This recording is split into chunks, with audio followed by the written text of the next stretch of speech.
नमस्कार, श्रीमद् भारत चैनल में आपका स्वागत है। आपने रामायण के बारे में बहुत सुना और पढ़ा होगा, पर रामायण के कुछ ऐसे पहलू हैं जिनसे बहुत से लोग अनजान हैं। उन्हीं में से एक कथा आज हम आपके लिए लेकर आए हैं और यह कथा है शांता की कथा। कहा जाता है कि श्री राम, लक्ष्मण, भरत और शत्रुघ्न की एक बहन भी थी जिसका नाम शांता था। वह राजा दशरथ और देवी कौशल्या की पहली संतान थी।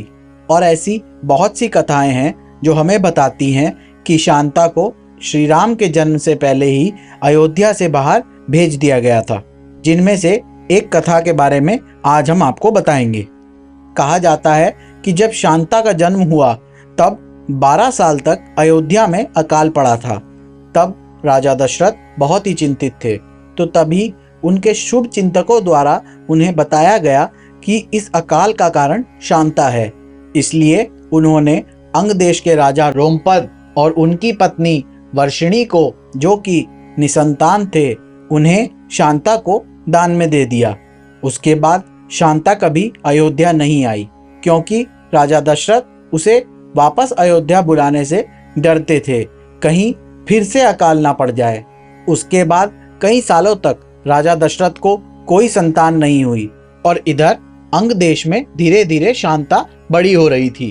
एक बार एक ब्राह्मण अपने क्षेत्र में फसल की पैदावार के लिए मदद मांगने के लिए राजा रोमपद के पास गया, तो राजा ने उसकी बात पर ध्यान नहीं दिया।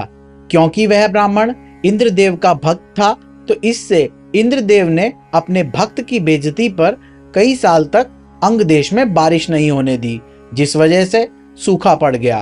तब राजा रोमपद ने श्रृंग ऋषि को यज्ञ करने के लिए बुलाया। यज्ञ के बाद भारी वर्षा हुई। जनता इतनी खुश हुई कि अंग देश में जश्न का माहौल हो गया। तभी वर्षिणी और रोमपद ने अपने गोद में ली हुई बेटी शांता का हाथ श्रृंग ऋषि के हाथ में देने का फैसला किया। उधर राजा दशरथ और उनकी तीनों रानियां बहुत ही चिंतित रहते थे कि उनके पुत्र न होने पर उनका उत्तराधिकारी कौन होगा।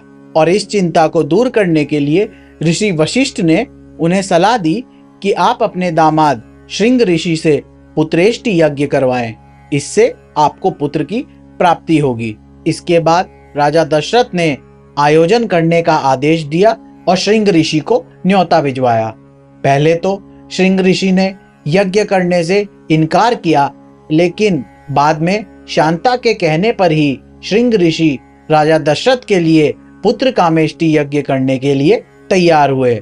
लेकिन राजा दशरथ ने केवल श्रृंग ऋषि को ही आमंत्रित किया, पर श्रृंग ऋषि ने कहा कि मैं अकेला नहीं आ सकता, मेरी पत्नी शांता को भी आना पड़ेगा। श्रृंग ऋषि की यह बात जानकर दशरथ बड़ी चिंता में पड़ गए, क्योंकि उनके मन में अभी भी वही डर था कि शांता के आने से कहीं अयोध्या में फिर से अकाल ना पड़ जाए। लेकिन पुत्र की कामना में आतुर राजा दशरथ ने संदेशा भिजवाया कि शांता भी आ जाए। शांता तथा श्रृंग ऋषि अयोध्या पहुंचे और शांता के पहुंचते ही अयोध्या में वर्षा होने लगी और फूल बरसने लगे। शांता ने राजा दशरथ के चरण स्पर्श किए। राजा दशरथ देखकर आश्चर्यचकित हो गए कि हे देवी, आप कौन हैं? आपके पांव रखते ही चारों ओर वसंत छा गया। तब शांता ने बताया कि वह उनकी पुत्री शांता है। तब दशरथ और कौशल्या यह जानकर बहुत प्रसन्न हुए, क्योंकि वर्षों बाद उन्होंने अपनी पुत्री को देखा था। दशरथ ने दोनों का सम्मान किया और दोनों की ही पूजा और आरती की। तब श्रृंग ऋषि ने पुत्र कामेष्टि यज्ञ किया। तब इसी से भगवान राम, लक्ष्मण, भरत और शत्रुघ्न चारों भाइयों का जन्म हुआ। पर जनता के समक्ष शांता ने कभी भी किसी को पता नहीं चलने दिया कि वो राजा दशरथ और कौशल्या की पुत्री है। यही कारण है कि रामायण या रामचरितमानस में उनका कोई खास उल्लेख नहीं मिलता। अगर आपको ये वीडियो अच्छा लगा हो तो हमें कमेंट में बताइए और ऐसी ही रोचक जानकारियों के लिए हमारे चैनल को सब्सक्राइब कीजिए। धन्यवाद।